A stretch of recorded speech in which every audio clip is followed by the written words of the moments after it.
कदा वा त्वां दृष्ट्वा गिरिश तव भव्याङ्घ्रियुगलं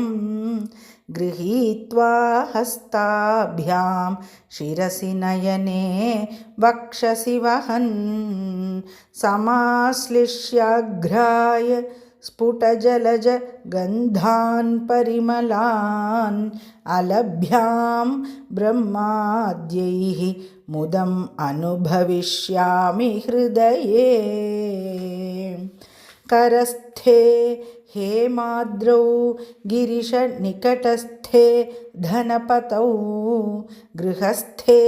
स्वर्भुजामरसुरभि चिन्तामणिगणे शिरस्थे शीतांशौ चरणयुगलस्थे अखिलशुभे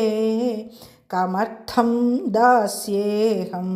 भवतु भवदर्थं मम मनः सारूप्यं तव पूजने शिवमहादेवेति संकीर्तने सामीप्यं शिवभक्तिधुर्यजनता साङ्गत्य सम्भाषणे सालोक्यं च चरात्मक तनुध्याने भवानीपते सायुज्यं मम सिद्धमत्र भवति स्वामिन् कृतार्थोऽस्म्यहम् त्वत्पादाम्बुजमर्चयामि परमं त्वां चिन्तयाम्यन्वहं त्वामीशं शरणं व्रजामि वचसा त्वामेव याचे विभो वीक्षां मे दिश च अक्षुषीं सकरुणां दिव्यैश्चिरं प्रार्थितां